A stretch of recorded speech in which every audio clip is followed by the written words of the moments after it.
নতুন স্বাদের মাছের এই রান্নাটা একবার তৈরি করে খেলে ভাতের সাথে দারুণ লাগে। আপনারাও তৈরি করে দেখতে পারেন। এর জন্য একটা কড়া বসিয়ে কড়ার মধ্যে দিয়ে দেব হাফ চামচ কালো জিরে দেওয়ার পর দিয়ে দেব হাফ চামচ জিরে, হাফ চামচ মৌরি, হাফ চামচ গোটা ধনে। শুকনো কড়ার মধ্যে কিছুক্ষণ নাড়াচাড়া করে ভেজে নিচ্ছি। সাথে একটা শুকনো লঙ্কাকেও ছিঁড়ে দিয়ে দিচ্ছি। আপনারা যদি শুকনো লঙ্কা পছন্দ করেন দেবেন, না হলে বাদ দিয়েও রান্নাটা তৈরি করতে পারেন। কয়েক সেকেন্ড ভেজে নিয়ে যখন একটা ভাজার সুগন্ধ বের হতে শুরু করবে, গ্যাস অফ করে মশলাটাকে নামিয়ে নেব। একটা প্লেটের মধ্যে নিয়ে একটা সাইডে রেখে দিচ্ছি। অন্যদিকে কড়ার মধ্যে দিয়ে দেব পরিমাণ মতো সর্ষের তেল। আমি এখানে 2 পিস কাতলা মাছ নিয়েছি, ভালো করে ধুয়ে নিয়ে নুন হলুদ মাখিয়ে রেখেছিলাম।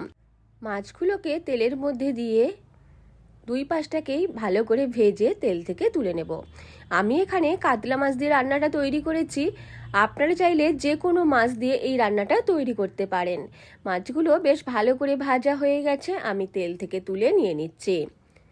এইবার বাকি তেলের মধ্যে দিয়ে দেব অল্প একটু আদা বাটা আর সাথে 2টো কাঁচা লঙ্কা ফোড়ন। কয়েক সেকেন্ড আদাকে আর কাঁচা লঙ্কাকে ভেজে নিচ্ছি।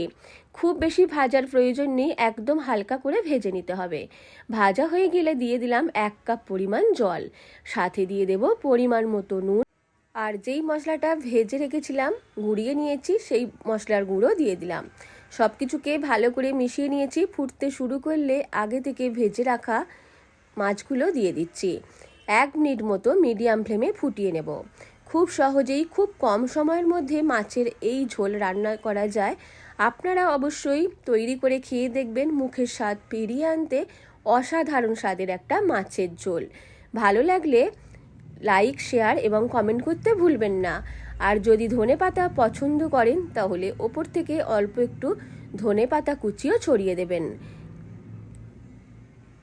রান্নাটা ভালো লাগলে আমার চ্যানেলটিকে সাবস্ক্রাইব করতে ভুলবেন না।